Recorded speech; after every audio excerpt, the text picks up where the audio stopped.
ছিল তাদের অনুপ্রেরণা। একে গদি নারী ছিল যার বন্ধু ছিল মা ফাতিমা। ভালোবাসা প্রেম মায়া মমতায় ছিল তাদের অনুপ্রেরণা, ছিল তাদের অনুপ্রেরণা। একে অপরের চিন্তা ভাবনায় কথা মায়ারে বরেণ্যনা। ভালোবাসা প্রেম মায়া মমতায় ছিল তাদের অনুপ্রেরণা, ছিল তাদের অনুপ্রেরণা। তারপর সেই ইহুদি মেয়ের বিয়ে ঠিক হলো। তখন কবি ছন্দের মাধ্যমে কি বলছে শুনবে। এক তারিখে ইহুদি মেয়ের,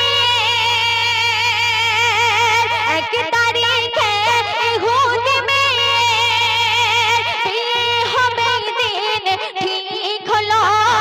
মেয়ের পিতা একে একে সব প্রিয়জনেদের দাওয়াত দিল, প্রিয়জনেদের দাওয়াত দিল।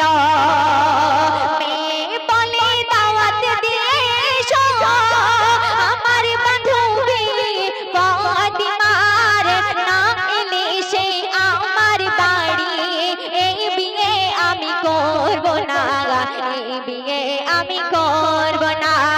এক ইহুদি নারী ছিল যার বন্ধু ছিল মা ফাতিমা। ভালোবাসা প্রেম মায়া মমতায় ছিল তাদের অনুপ্রেরণা, ছিল তাদের অনুপ্রেরণা। যখন সেই ইহুদি মেয়ে তার বান্ধবী ফাতেমাকে দাওয়াত করার জন্য তার আব্বাজানকে বলল, তখন তার আব্বাজান বলছে আমার বাড়িতে অনেক বড় বড় অনেক ধনী মানুষ আসবে, কিভাবে আমি সেই গরিব ফাতেমাকে দাওয়াত করব? তার তো কোনো নতুন জামা নাই। তাই কবি ছন্দের মাধ্যমে কি বলছে শুনবেন। আসবে বড় বড় রাজা বাদশা, আসবে বড় বড় রাজা বাদশা, তোমার বিয়েতে আমার বাড়ি গরিব ফাতিমা ছিড়া তার জামা। আছে কি তার কোন নতুন শাড়ি, আছে কি তার কোন নতুন শাড়ি?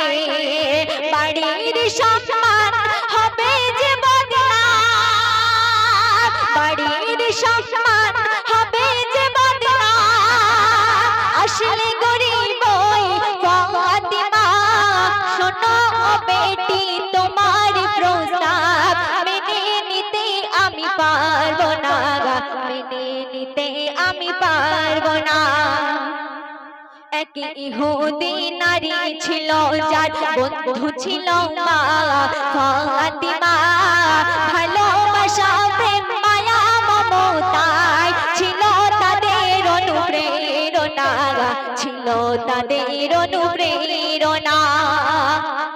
মেয়ের বিয়ে বলে কথা, মেয়ে অনেক অনুরোধ করার পরে যখন তার পিতাকে রাজি করালো, তখন তার পিতা কি বলছে শুনবে। অনেক বলার পিতাকে রাজি করে নিল ইহুদি মেয়ে। পিতা বলে বেশ আসে যেন সে দামি পোশাক গায়ে দিয়ে। তার পিতা তার মেয়েকে শর্ত দিয়ে দিচ্ছে তোমার বান্ধবী আসতে পারে, তবে সে যেন নতুন পোশাক গায়ে দিয়ে আসে। তখন সে কি বলছে শুনবেন। অনেক বলার পিতাকে রাজি করে নিল ইহুদি মেয়ে। পিতা বলে বেশ আসে যেন সে দামি পোশাক গায়ে দিয়ে, দামি পোশাক গায়ে দিয়ে। গরিব বলে আজকে ফাতিমা,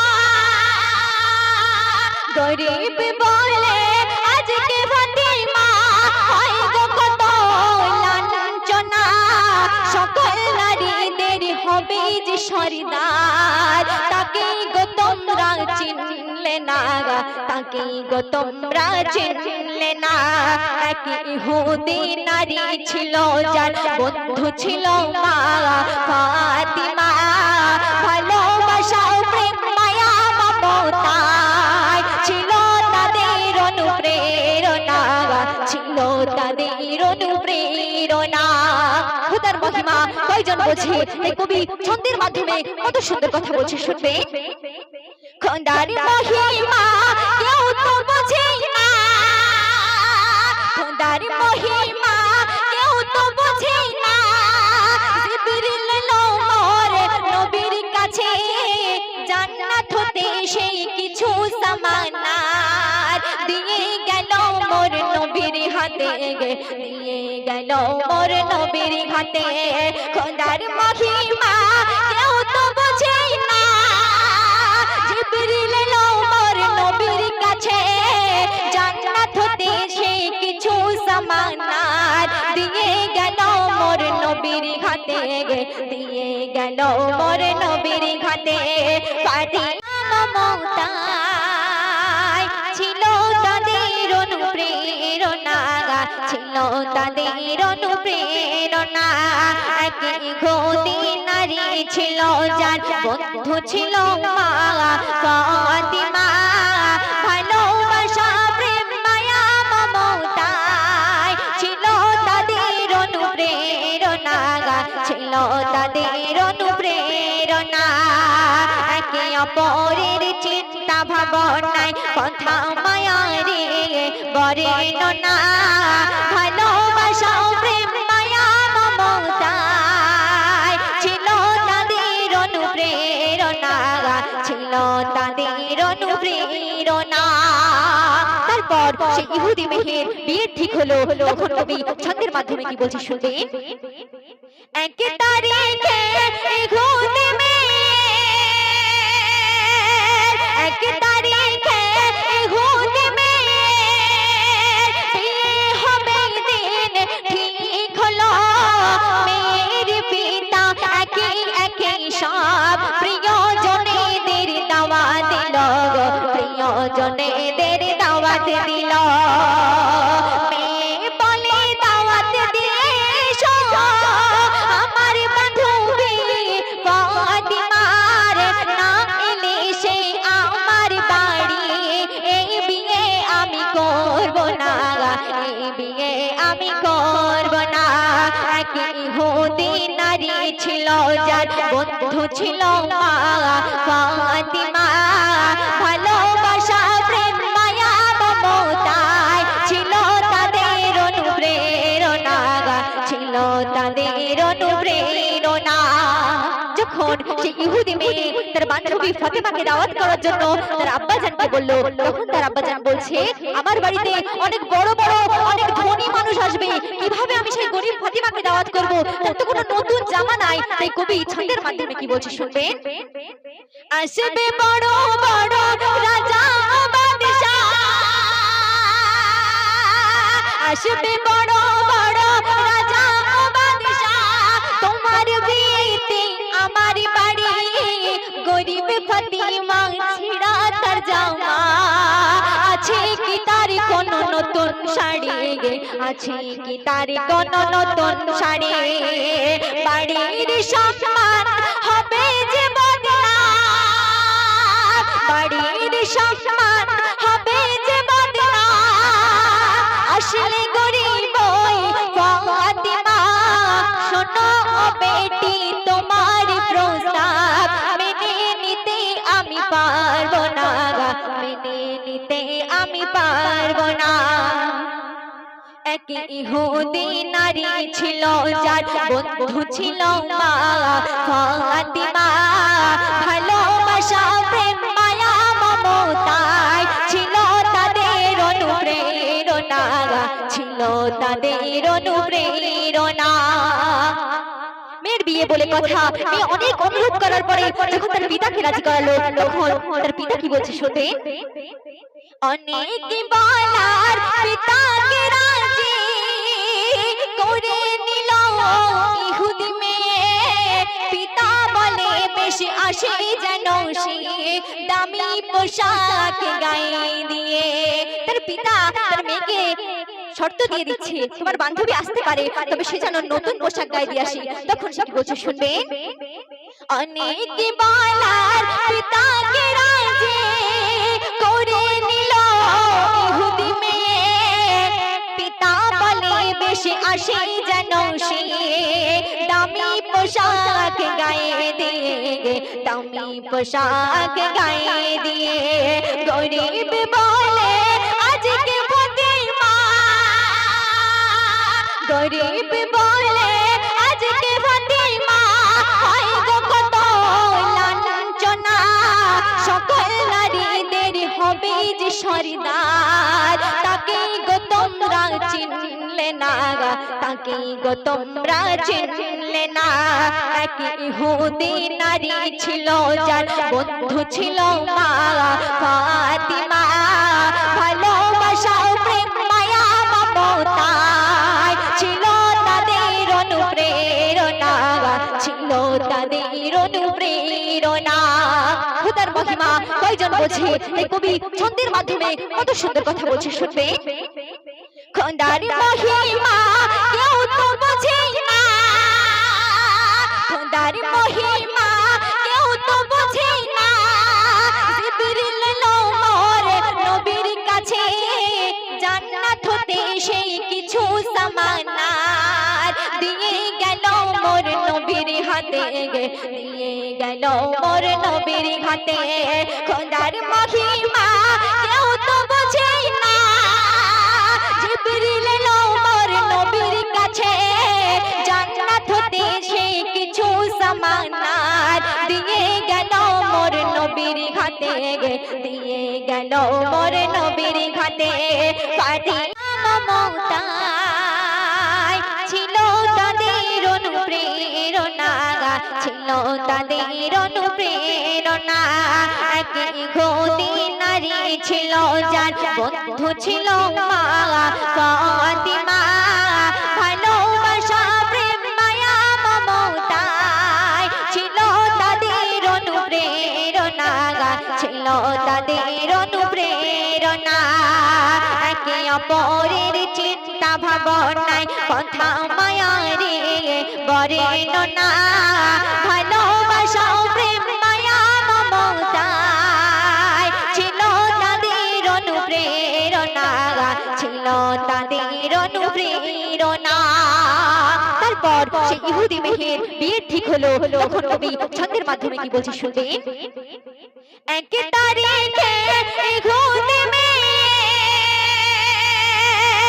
এক তারিখে ইহুদি মেয়ের বিয়ে হবে দিন ঠিক হলো মেয়ের পিতা একে একে সব প্রিয়জনেদের দাওয়াত দিল প্রিয়জনেদের দাওয়াত দিল মেয়ে বলে দাওয়াত দিয়ে এসো আমার বান্ধবী ফাতিমার না এলে সে আমার বাড়ি এই বিয়ে আমি করব না এই বিয়ে আমি করব না এক ইহুদি নারী ছিল যার বন্ধু ছিল মা ফাতিমা ভালোবাসা প্রেম মায়া মমতায় ছিল তাদের অনুপ্রেরণা ছিল তাদের অনুপ্রেরণা যখন সেই ইহুদি মেয়ে তার বান্ধবী ফাতেমাকে দাওয়াত করার জন্য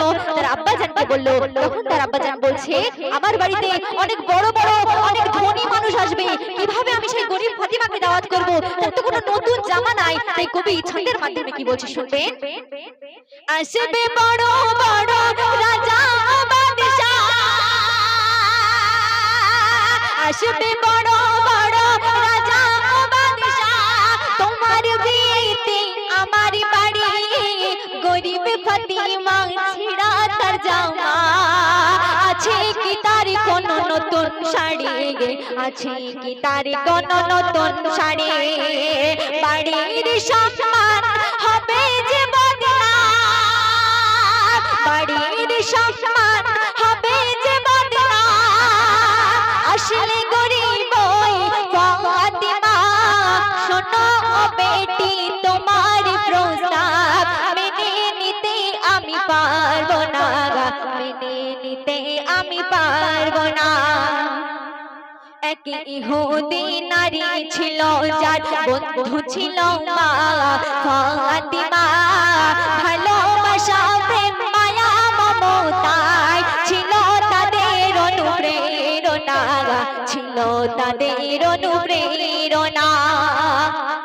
মেয়ের বিয়ে বলে কথা, মেয়ে অনেক অনুরোধ করার পরে যখন তার পিতাকে রাজি করালো, তখন তার পিতা কি বলছে শুনবে। অনেক বলার পিতাকে রাজি করে নিল ইহুদি মেয়ে। পিতা বলে বেশ আসে যেন সে দামি পোশাক গায়ে দিয়ে। তার পিতা তার মেয়েকে শর্ত দিয়ে দিচ্ছে, তোমার বান্ধবী আসতে পারে, তবে সে যেন নতুন পোশাক গায়ে দিয়ে আসে। তখন সে কি বলছে শুনবে। অনেক বলার পিতাকে রাজি করে নিল ইহুদি মেয়ে। পিতা বলে বেশ আসে যেন সে দামি পোশাক গায়ে দিয়ে, দামি পোশাক গায়ে দিয়ে। গরিব বলে আজকে ফতিমা, গরিব বলে আজকে ফতিমা হয় গো কত লাঞ্ছনা। সকল নারীদের হবে যে সর্দার, তাকে গো তোমরা চিনলে না, তাকে গো তোমরা চিনলে না। এক ইহুদি নারী ছিল যার বন্ধু ছিল মা ফাতিমা। ভালোবাসা প্রেম মায়া মমতায় ছিল তাদের অনুপ্রেরণা, ছিল তাদের অনুপ্রেরণা। খোদার মহিমা কয়জন বোঝে, এই কবি ছন্দের মাধ্যমে কত সুন্দর কথা বলছে শুনবে। খোদার মহিমা কেউ তো বোঝে না, খোদার মহিমা কেউ তো বোঝে না। জিবরিল এলো মোর নবীর কাছে, জান্নাত হতে সেই কিছু সামানার দিয়ে গেল মোর নবীর হাতে, দিয়ে গেল মোর নবীর হাতে। খোদার মহিমা কেউ তো বোঝে না, জিবরিল এলো মোর নবীর কাছে, জান্নাত হতে সেই কিছু সামানার দিয়ে গেল মোর নবীর হাতে, দিয়ে গেল মোর নবীর হাতে।